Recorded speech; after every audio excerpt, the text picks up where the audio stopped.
everyone, so today I'm working on a piece for the YouTube Artist Collective, and the theme this time is ice fantasy. So I wanted to do something similar to the look of Mr. Bun Bun, although it's still different. The coloring style is not the same, but visually it's similar because we've got the oval shape with a border and then a character inside. And this time there's a person and an animal, and I decided to go with an Arctic fox just because I wanted some kind of white, snowy type animal, so that's what I decided to go with. And the woman, there's really no reason, rhyme or reason for her. She's sort of royalty in my mind. Not like an ice queen. I don't know, maybe she is an ice queen, but she's supposed to be kind of majestic, kind of royal, I guess. And so I thought it'd be neat if it looks like a portrait, because there's the border. It looks like this could be a picture hanging on a wall, and then the ice crystals could be the frame. So it's kind of like she's posing for a portrait, kind of old style, where no one's smiling because they had to sit there for a long time. So that's kind of what I envision in my head.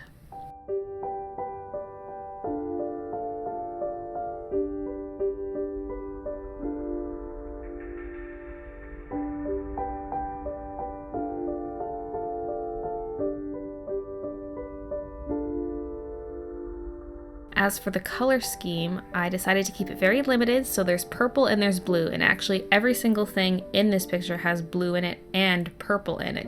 And the purple is specifically a cool purple. I didn't want it to be on the pinky side because I want it to feel cold.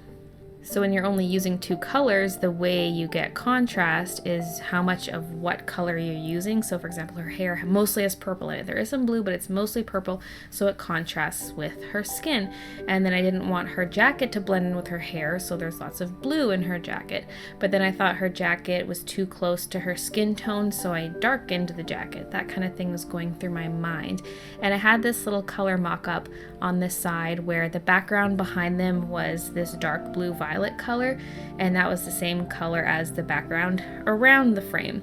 But it looked weird. It was like there was a hole in the picture. That's what it feels like. So I decided to go with a lighter blue violet color instead, which is my BV25, and then I used BV29 for the background.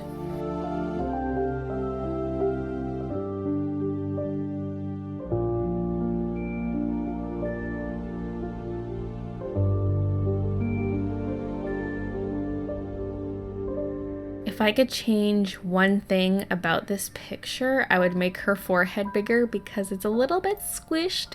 When looking at this sketch, it's not as apparent because she does have her hair swooping up and then down. And so when it's not colored, it gives the illusion that her forehead is longer. And then once I actually colored it in, I was like, oh, she has no forehead. Oh well, I can't go back now. So that'd be the one thing I change if I could go back.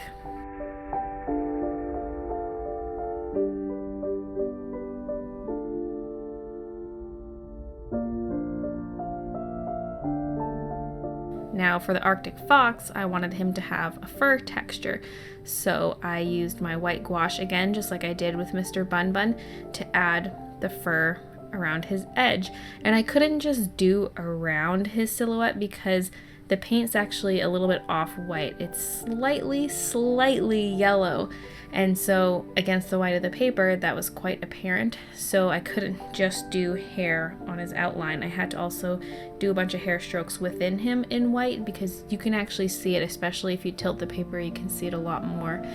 And then I also added in some blues and purples for the shadows using my Copics. But yeah, that's how I did that.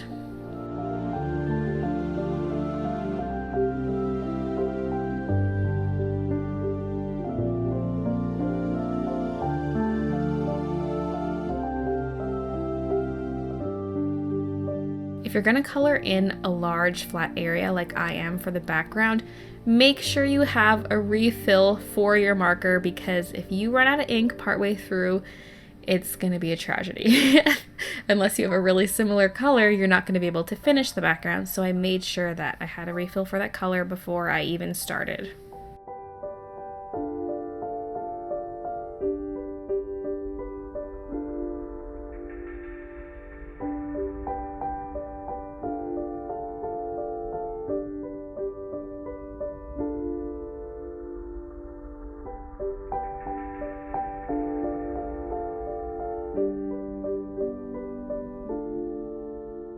Now, because this is for the YouTube Artist Collective, the original piece of art is for sale, so if you're interested in purchasing the original, the link will be down below.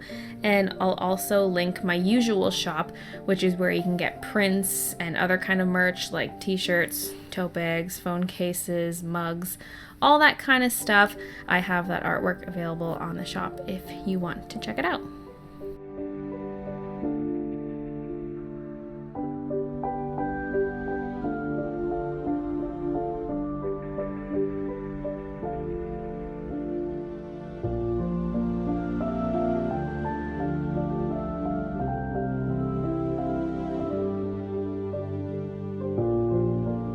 The crystals on the border are one of my favorite things in the picture, but they were the most annoying thing to color in, and I knew it would get tedious just because it is the same shape over and over again. So I had already, sketched it out, and then I traced it, and then I had to color it all in, and it was just kind of, you get sort of sick of it, because for me, drawing and especially coloring is relaxing and I can just do it for hours and hours and hours. But when it gets too repetitive like that, I start to go a little insane, and I actually kind of just zone out sometimes and don't pay attention to the details I'm doing. Like, instead of paying attention where I'm laying each stroke, I'm just kind of doing it mindlessly, sort of like I'm on autopilot, and that's not good because I'm not thinking about where the lines should be, and then sometimes they end up being colored too uniformly, that sort of thing. I don't want them to all look the exact same, so that's the downside of that.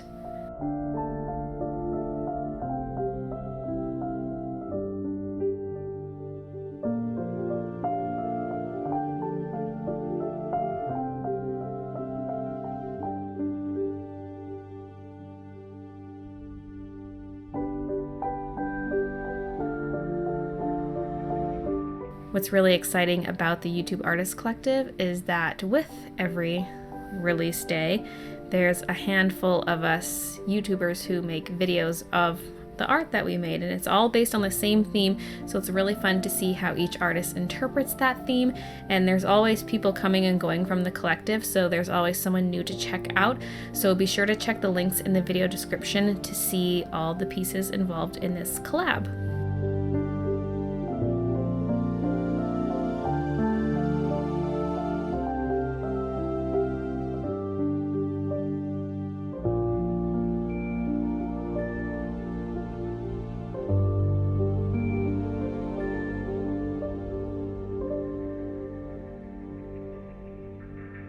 One of the final things I did was I went over some of the areas on the crystals with my white gel pen just to bring out some highlights, and then that was basically it.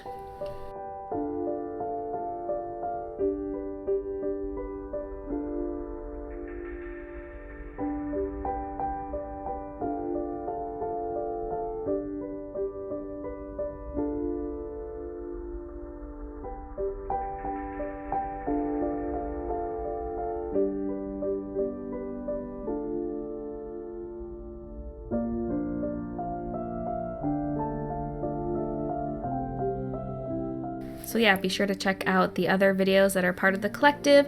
Be sure to check out my shop if you're interested in getting a print or something, or even the original. Thank you so much for watching, and I'll see you guys in my next video.